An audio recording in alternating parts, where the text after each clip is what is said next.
भाई, अगर सृष्टि में मनुष्य समेत सारे जीव जंतु अगर ईश्वर ने बनाए हैं, तो फिर ईश्वर ने ये क्रमिक विकास क्यों बनाया?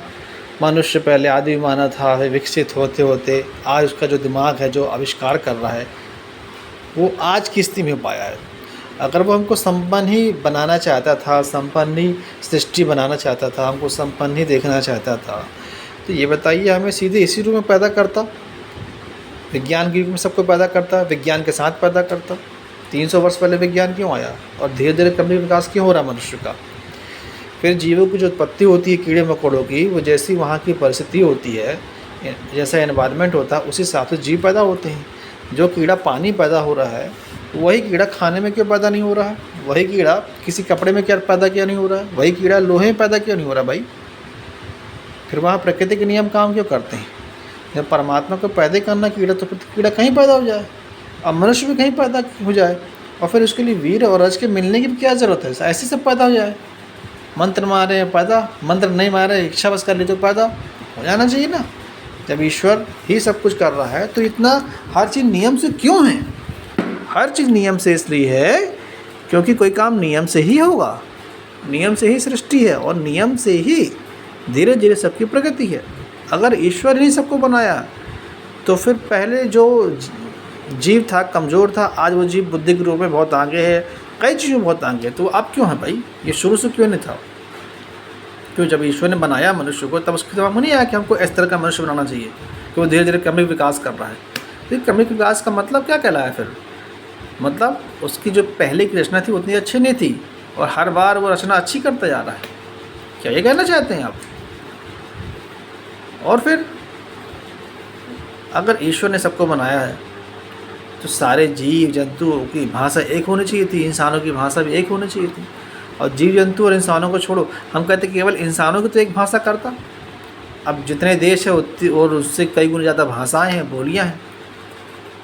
संवाद के लिए भी एक ट्रांसलेटर चाहिए होता है, तब बात समझ में आती दूसरे की। और उसका कोई ग्रंथ अगर है, उसकी कोई किताब अगर है, तो हर घर में उसकी किताब होनी चाहिए थी, प्रकट होनी चाहिए थी ऊपर से। और प्रकट ना भी होती या किताब नहीं होती तो उस किताब का ज्ञान अपने आप होता सबको, एक ही चीज़ को मानना था। फिर सब अलग अलग क्यों मान रहे हैं? इसलिए मान रहे हैं ना क्योंकि ये सब की सब किसी एक द्वारा बनाई गई चीज़ नहीं है। जीव जिस तरह से पैदा हो रहा है, कीड़े मकोड़े जीव जंतु जिस तरह से पैदा हो रहे हैं, गोबर कीड़ा जैसे पैदा हो रहा है, इसलिए कि वो उसी परिस्थिति में पैदा हो सकता है, इसलिए पैदा हो रहा है। ये सब इसलिए है अलग अलग पैदा होने तरीके, क्योंकि किसको बनाने वाला एक नहीं है, कोई एक ऐसा नहीं है जिसने सबको बना दिया है। और यदि उसने बनाया है तो इतने सारे पिंड जो बने हैं आकाश गंगा में, करोड़ों अरबों खरबों सूर्य है, इतना बड़ा ब्रह्मांड है, इसकी कोई उपयोगिता ही नहीं है। काहे को बनाया भैया? काहे को बनाया? और दिन रात की जो आवश्यकता थी उसके लिए पृथ्वी घुमाया क्यों? अपने आप प्रकाशित रहती पृथ्वी, जब उसको चाहिए तो प्रकाश 12 घंटे का दिन और 12 घंटे की रातें करनी थी, तो बिना घुमाए हो सकता रहा। वो घुमाने की क्या ज़रूरत थी?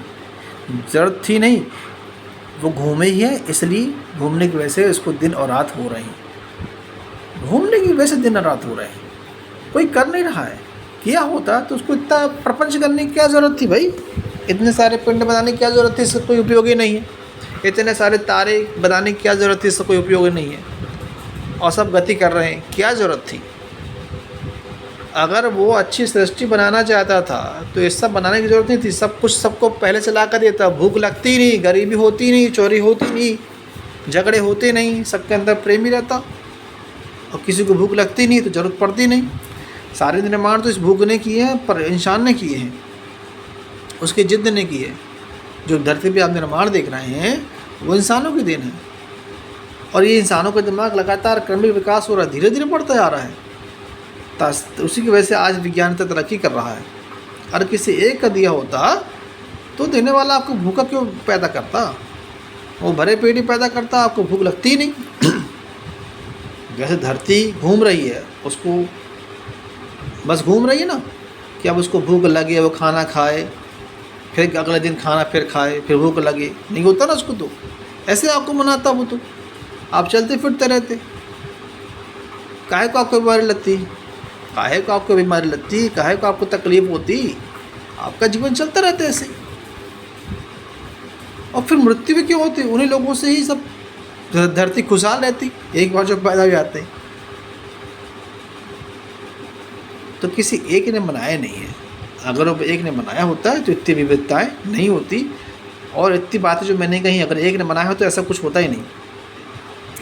ये सब का सब परिस्थितिवश बनता जा रहा है। जैसी परिस्थितियाँ बनती आ रही हैं, जीव का निर्माण वैसा होता जा रहा है। धन्यवाद।